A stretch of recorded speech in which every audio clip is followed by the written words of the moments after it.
ناظرین السلام علیکم ورحمۃ اللہ وبرکاتہ۔ میں ہوں آپ کا میزبان انصار عزیز ندوی اور آپ میرے ساتھ دیکھ رہے ہیں سیدھی بات۔ ناظرین، میں آج پھر ایران کے تذکرے کے ساتھ آپ کی خدمت میں حاضر ہوں۔ ہمارے ایران کے سفر کے سلسلے میں ہم نے اب تک 2 قسطوں میں آپ کی خدمت میں ایران کی تاریخ کے حوالے سے جو کچھ پیش کیا ہے وہ آٹے میں نمک کے برابر ہی ہے، اس لیے کہ ایران کی تاریخ اس قدر وسعت و گہرائی کے حامل ہے کہ ہماری ٹی وی چینل کی یہ 2 قسطیں اس کا احاطہ تو دور کی بات ہے، اس کی جھلک بھی بڑی مشکل سے دکھا سکیں گی۔ اس حقیقت کے باوجود بھی ہم نے قدیم ایران، متوسط ایران کی تاریخ کی ہلکی ہی صحیح ایک جھلک دکھانے کی کوشش ضرور کی تھی۔ اب ہم اس قسط میں ایرانی انقلاب کے فوراً پیچھے کے حالات کی ایک جھلک دکھانے کی کوشش کریں گے، جن کا تعلق محمد رضا شاہ پہلوی کے دور اقتدار سے ہے، تاکہ ایرانی انقلاب کا پس منظر واضح ہو سکے، اور جیسا کہ ہم نے کہا کہ اس داستان کی بھی ہم جھلک ہی دکھا پائیں گے، ورنہ یہ تذکرہ بھی اپنے اندر تفصیلات کا ایک سمندر لیے ہوئے ہے، اور اسی سمندر کو ہم کوزے میں بند کرنے کی پھر سے کوشش کر رہے ہیں۔ ناظرین، ہم ایران کے سفر کی رودات سے پہلے ایران کے بارے میں یہ سب کچھ اس لیے عرض کر رہے ہیں کہ ہمارے سفر ایران کے مقاصد، حالات حاضرہ میں ایران کا رول، اسلام اور مسلمان دشمن طاقتوں کے مقابلے میں دنیا کی پوری امت مسلمہ کو بنیان مرصوص بنانے کے ایران عزم کی تصویر کھل کر سامنے لایا جا سکے، اور اس پس منظر میں ہمارا سفر اور اس کی تفصیلات سے ہندوستان کے مسلمانوں کو کیا کچھ پیغام دیا جا سکتا ہے، اس کی ایک واضح تصویر نکل کر سامنے لائی جا سکے، ہم بس کوشش کر رہے ہیں۔ ناظرین، ایران کے بادشاہ محمد رضا شاہ پہلوی کی پیدائش 26 اکتوبر 1919 میں تہران میں ہوئی۔ اگرچہ اس کی شہریت ایرانی تھی، لیکن اس نے 27 جولائی 1980 یعنی 61 سال کی عمر میں مصری دارالسلطنت قاہرہ میں وفات پائی۔ اس کے مدفن کے طور پر مسجد رفاعی کا نام لیا جاتا ہے، اور یہ اس کی طبعی موت تھی۔ یہ ایرانی النسل تھا۔ اس کی زوجہ کا نام شہزادی فوزیہ فواد فرح زیبا پہلوی تھا۔ اولاد میں شہناز پہلوی، رضا پہلوی، فرحناز پہلوی، علی رضا پہلوی، لیلا پہلوی شامل ہیں۔ اس کے والد کا نام والد رضا شاہ پہلوی تھا۔ 16 ستمبر 1941 تا 11 فروری 1979 ایران کا بادشاہ رہا۔ شاہ محمد رضا پہلوی کو اپنے اقتدار پر اتنا اعتماد تھا کہ اس نے اپنے لیے شہنشاہ کا لقب اختیار کیا۔ اس نے اپنی ابتدائی 2 بیویوں کو صرف اس لیے طلاق دے دی کہ ان کے لیے وارث سلطنت وہ پیدا نہ کر سکی۔ آخر میں اس نے تیسری بیوی فرح دیبا سے اکتوبر 1960 میں شادی کی۔ اس کے بطن سے ولی عہد رضا پیدا ہوا، مگر اس کے بعد خود شاہ کو سلطنت چھوڑ کر جلا وطن ہو جانا پڑا۔ نارائن پیلیس کی تعمیر 1958 میں شروع ہوئی۔ شہنشاہ ایران محمد رضا پہلوی نے دنیا بھر کی نایاب اشیاء اس میں جمع کی، اور 10 سال بعد 1968 عیسوی میں اس میں رہائش پذیر ہوا۔ انقلاب ایران تک وہ اسی محل میں اپنی ملکہ فرح پہلوی کے ہمراہ مقیم تھا، اور یہیں سے اسے ملک بدر ہونا پڑا۔ آج محل کی ہر چیز کو محفوظ کر دیا گیا ہے۔ اسی محل کے ساتھ ایک اور قدیم محل موجود ہے جو قاجار خاندان کے زیر استعمال رہا تھا، اور بعد میں شہنشاہ ایران نے اسے اپنے سرکاری آفس میں تبدیل کر لیا تھا۔ محل سے ملحقہ شہنشاہ ایران کے آفس میں دنیا کے عظیم شخصیات کی تصاویر رکھی گئی ہیں، اور وہ اب لوگوں کے لیے جو ہے ایک تاریخی حیثیت کے علاوہ کوئی معنی نہیں رکھتی۔ ناظرین، اب سوال یہ ہے کہ آخر ایرانی عوام کیوں اس کے مخالف ہوئی، اور اسے ذلت و رسوا ہو کر ایران سے آخر کیوں بھاگنا پڑا؟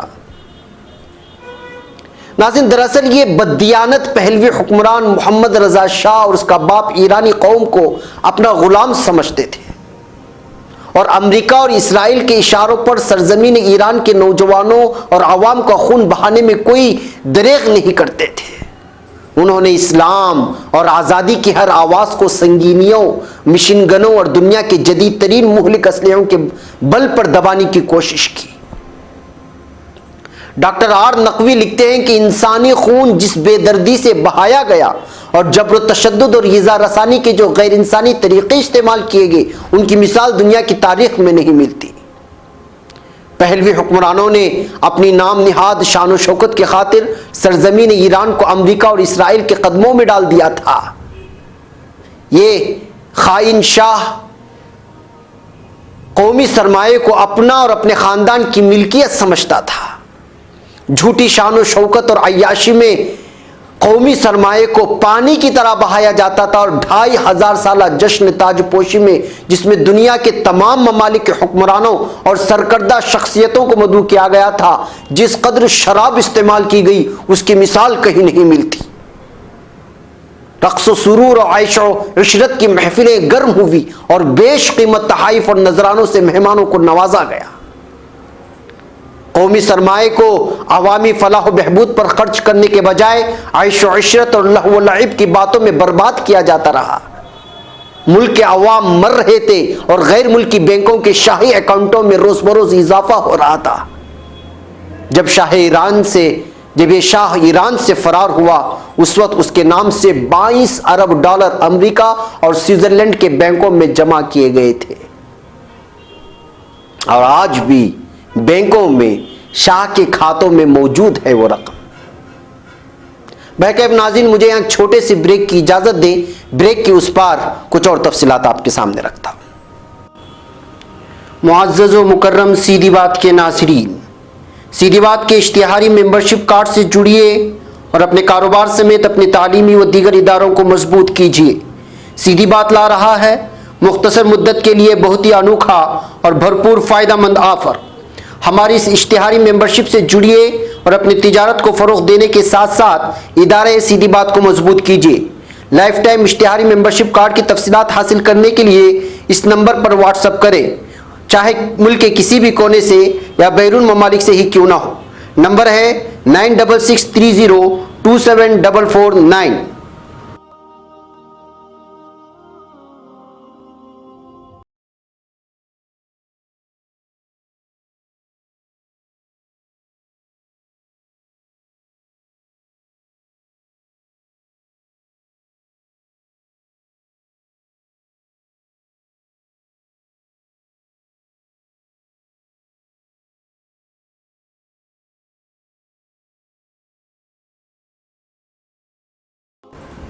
ناظرین، استقبال ہے سیدھی بات کی انوکھی محفل میں۔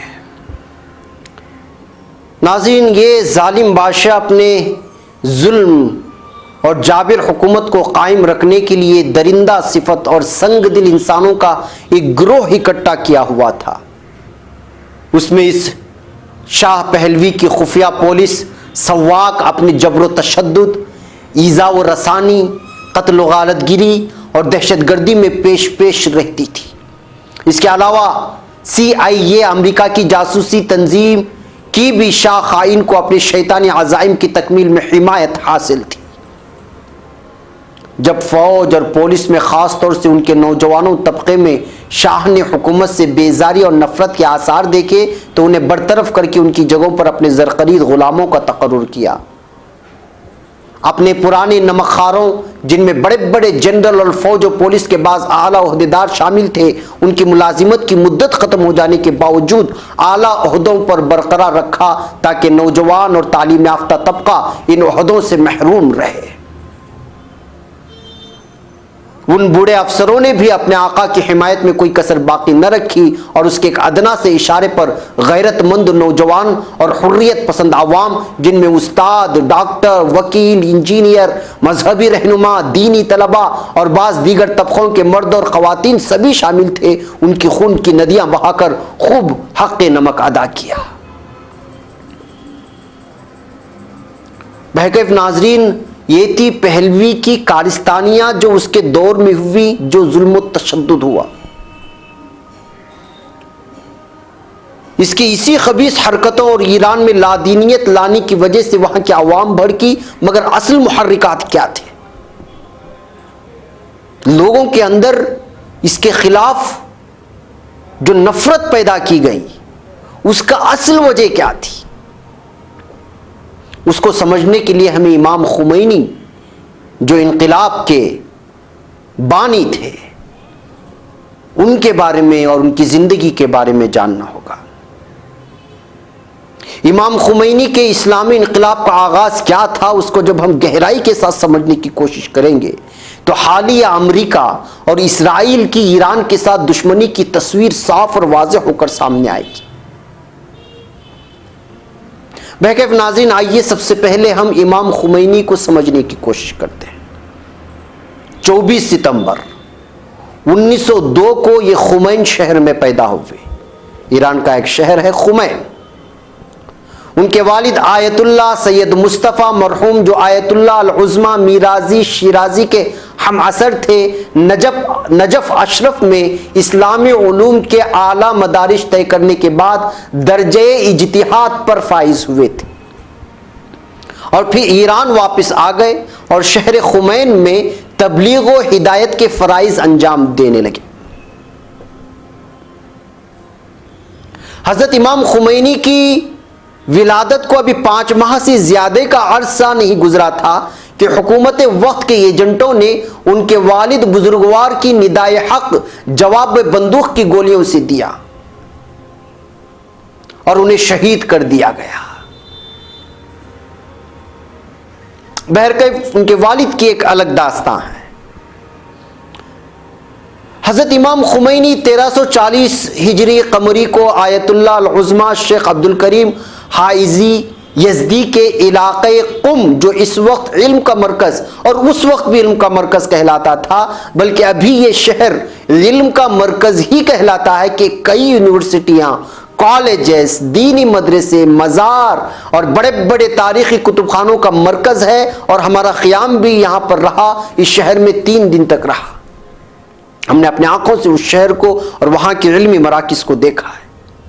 یہاں انہوں نے ہجرت کی تو اس کے کچھ ہی عرصے بعد امام خمینی نے بھی یہاں کا رخت سفر باندھا، اور جب یہاں وہ آئے تو اس وقت کے سب سے بڑے دینی علمی مرکز کہلائے جانے والے حوض علمیہ سے جڑ گئے۔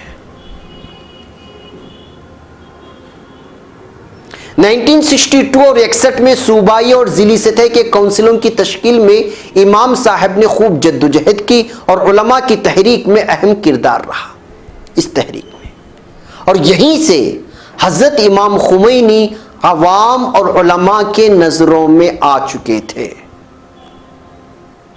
ان کی قیادت جو تحریک کا اسلامی تشخص پیش کر رہی تھی، اس سے لوگ جڑنے لگے تھے۔ بہرکیف حوض علمیہ میں رہتے ہوئے امام خمینی کی قائدانہ صلاحیتیں اور علمی صلاحیتیں پروان چڑھ رہی تھی، اور ملک ایران ایک عجیب لادینیت کے دور سے گزر رہا تھا، اور پھر وہ دن بھی آیا جب امام خمینی کو حکومت کے خلاف میدان میں اترنا پڑا، اور وہ دن تھا 8 اکتوبر 1962۔ اس وقت صوبائی ضلع کونسلنگ کے متعلق ایک قانونی بل امیر اسد اللہ کی کابینہ میں منظور ہوا، اور امیر اسد اللہ وزیر اعظم تھا۔ اس بل پر غور کیا جائے تو اس میں درج تھا کہ ان کونسلوں کی انتخابات کے لیے حصہ لینے کے لیے جو لوگ حصہ امیدوار بننا چاہتے ہیں، ان کا مسلمان ہونا، قرآن کریم کے ذریعے حلف اٹھانا، اور رائے دہندگان اور خود امیدوار کے لیے مرد ہونا ضروری نہیں ہے۔ یعنی کہ یہ شرطیں ختم کر دی گئی تھی۔ خواتین کے انتخابات میں حصہ لینے کے سلسلے میں کوئی مذاکرہ نہیں تھا، مگر پہلی 2 شرطیں صرف اس لیے لگائی گئی تھی تاکہ بہائی سماج کے لوگ اس سوچ کے حامل عناصر انتخابات میں حصہ لے سکیں اور حکومت میں داخل ہونے کی راہیں ہموار ہو سکیں، اور مکمل طور پر ملک کے معاملات میں مداخلت کرنے کے لیے قانونی شکل دینا اس بل کا مقصد تھا، کیونکہ اس وقت کونسلوں میں وہی لوگ شریک ہو سکتے تھے جو مسلمان ہیں اور جو قرآن ہاتھ میں اٹھا کر کے حلف لے سکتے تھے۔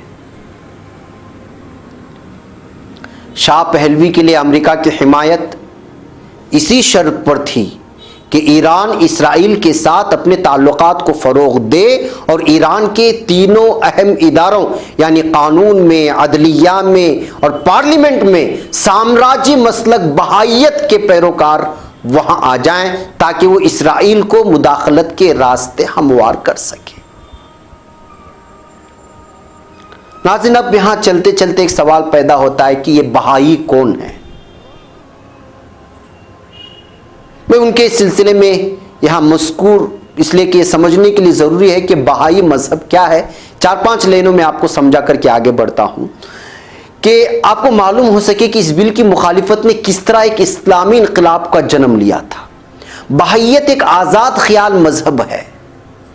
بہائی یہ نومولود ایک فرقہ ہے جس کا بانی مرزا حسین نوری ہے، جو کہ بہاءاللہ سے مشہور ہوا اور 1817 سے 1892 کے درمیان یہ فرقہ وجود میں آیا۔ اس کی زندگی اس کے درمیان میں رہی۔ اس شخص کی وجہ سے اس کے ماننے والے اسے ہی نبی مانتے ہیں، نعوذ باللہ۔ اس کے بڑے فرزند عبد البہا نے اس فرقے کی خوب تشہیر کی۔ اس کا اسلام سے کوئی تعلق نہیں ہو سکتا، ان کے بنیادی عقائد اسلام سے نہیں ملتے، تو ظاہر سی بات ہے کہ اس کو کیسے جوڑا جائے گا۔ اور اہل شیعہ بھی ان کو مسلمان نہیں مانتے، اور بہائیوں کے بارے میں مشہور ہے کہ وہ یہودیوں کے سب سے قریب مانے جاتے ہیں۔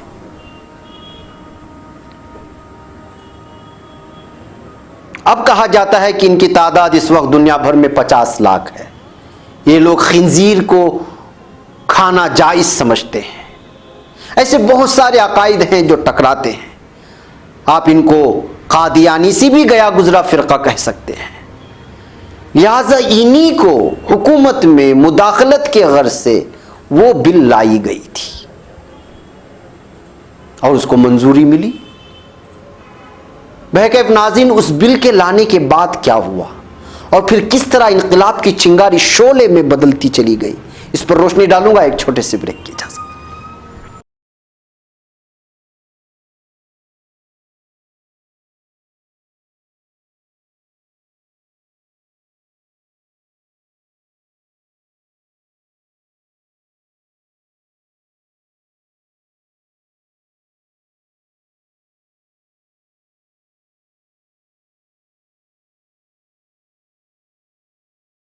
بہرکیف ناظرین، استقبال ہے سیدھی بات کی انو کی محفل میں۔ ناظرین، جس بل کا میں نے تذکرہ کیا تھا، اس بل کی منظوری کی خبر جیسی اخبارات میں شائع ہوئی تو امام خمینی نے اس خبر کو پڑھ کر اس کے مضر اثرات اور پھر امریکہ و اسرائیل کی سازشوں کو سب سے پہلے حوزہ کے طلباء اور اساتذہ اور علماء کے سامنے بے نقاب کرنا شروع کر دیا۔ رائے مشورے کے بعد شاہ پہلوی اور وزیر اعظم اسد اللہ کو خطوط لکھ کر احتجاج کرنا شروع کیا۔ مختلف اداروں اور علماء کرام کی جانب سے مراسلوں کا سلسلہ شروع ہو گیا۔ بادشاہ کے نام، شاہ کے نام، حکومت کے نام اور ٹیلی گرام اور مراسلوں کے لہجے یعنی خطوط کے لہجے بڑے سخت ہوتے چلے گئے۔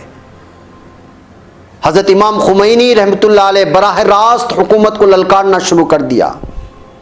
یہ خط میں لکھا کہ میں تمہیں ایک بار پھر نصیحت کرتا ہوں کہ خداوند متعال کی اطاعت اور بنیادی آئین کی پیروی کرو، اور قرآن، علماء قوم اور مسلمان زعماء کے حکام کی خلاف ورزی اور بنیادی آئین سے سرپیچی کے برے انجام سے ڈرو، اور جان بوجھ کر اور بلا سبب ملک کو خطرے میں مت ڈالو۔ بصورت دیگر علماء اسلام تمہارے بارے میں اپنے نظریے بیان کرنے سے گریز نہیں کریں گے۔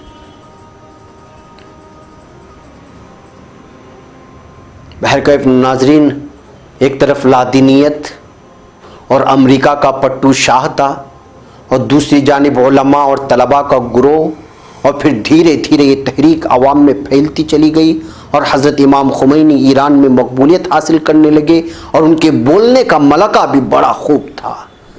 اسلامی حمیت کو جگانے والے خطبات سے نوجوان طبقہ ان کے قریب ہونے لگا۔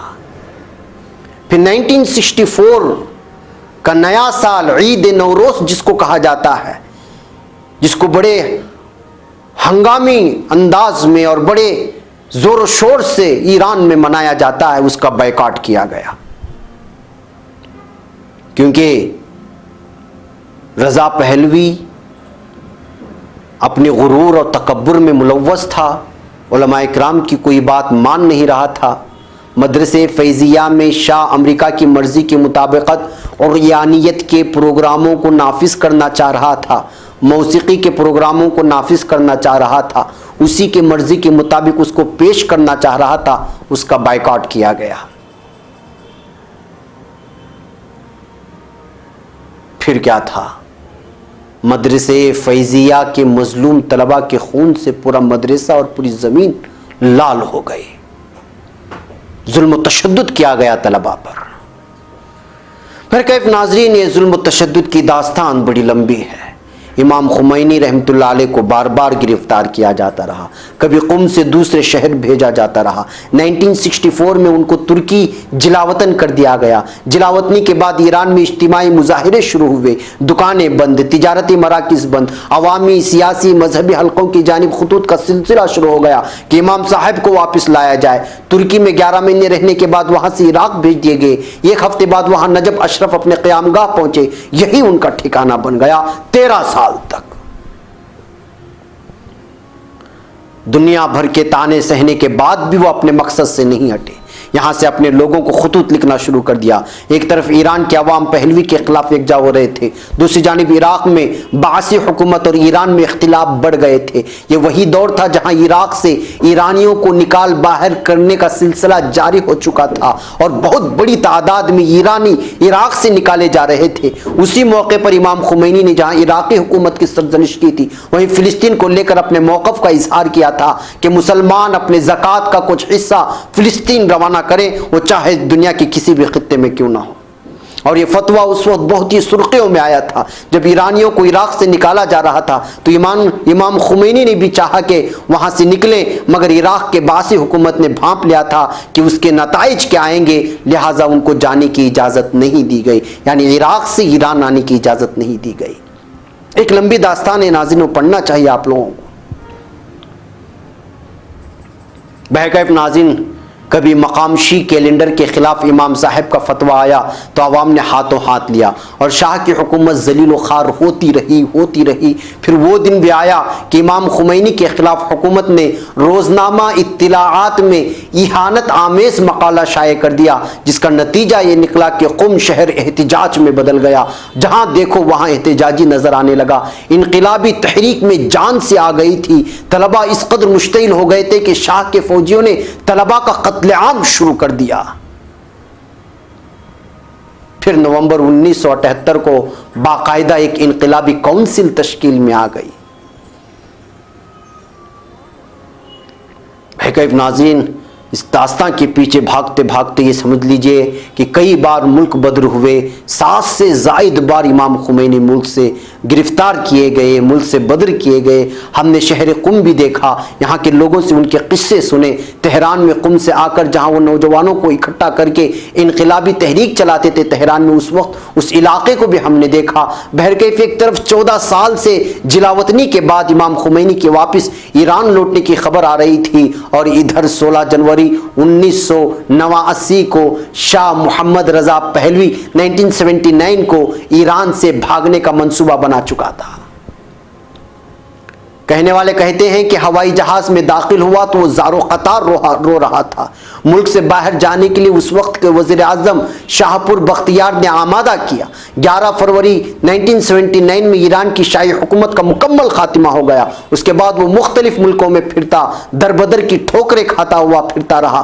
سب سے پہلے مصر کے شہر اسوان گیا، اس کے بعد مراکش کے شاہ حسن دوم کا مہمان رہا، مراکش کے بعد بہاماس کے پیراڈائز آئی لینڈ میں قیام پذیر ہوا، اور پھر میکسیکو سٹی کے قریب کورناوا کا شہر میں میکسیکو کے صدر جوزلوس پورٹیلو کا مہمان بنا۔ 6 ہفتے نیو یارک کے ہسپتال کورنیل میڈیکل میں جراحتی کا علاج کرواتا رہا۔ قیام کے دوران ڈیوڈ ڈی ڈیوسن کے خفیہ نام کا استعمال کیا کرتا رہا، جو اس وقت کے نائب وزیر خارجہ برائے سیاسی امور کا اصل نام تھا۔ ایران میں امریکی سفارت خانے کے جلائے جانے پر شاہ ایران کو امریکہ سے بھی نکل جانا پڑا تھا۔ فیڈل کاسٹرو کی وجہ سے میکسیکو نے دوبارہ میزبانی سے انکار کر دیا، مجبوراً پاناما کے تفریحی جزیرے اسلا کونتا دورہ میں قیام کیا۔ پاناما میں مقامی افراد کے ہنگاموں اور فوجی حکمران کے ناروا سلوک سے تنگ آ کر مارچ 1980 میں مصر کی سیاسی پناہ قبول کر لی۔ یہ تھی ذلت و رسوائی پہلوی کی، یہاں تک کہ 27 جولائی 1980 کو قاہرہ کے ایک اسپتال میں اس کا انتقال ہو گیا۔ موت کے وقت شاہ کی جو دولت بیرونی بینکوں میں جمع تھی وہ 10,000 ملین پاؤنڈ سے بھی زیادہ تھی۔ ایران میں مغربی تہذیب نے اسلامی اور اسلامی شعائر کی جو درگت بنا رکھی تھی، اس کا اندازہ ان اعزازات و انعامات سے لگایا جا سکتا ہے جو مغربی اقوام نے شاہ کو دیے تھے، جس میں سے ایک کا ذکر اوپر میں نے کیا ہے۔ یہ اسلام کو ایران سے مٹا دینے کے لیے تھے۔ یہ وہی دشمنان اسلام تھے جنہوں نے شاہ کے فرار کے بعد اپنی پناہ گاہیں فراہم کی تھی، لیکن اسے کسی ملک میں اپنی موت تک قرار نصیب نہیں ہو سکا، اور موت کے بعد بھی اسے اس ظلم کی سزا کا خوف کبھی چین لینے نہیں دے گا۔ جی ہاں ناظرین، یہ تھی وہ صورتحال جب ایرانی قوم نے باطل کو اپنی سرزمین سے اکھاڑ پھینکا اور اسلام کو پھر سے اپنے ملک میں برسر اقتدار لایا۔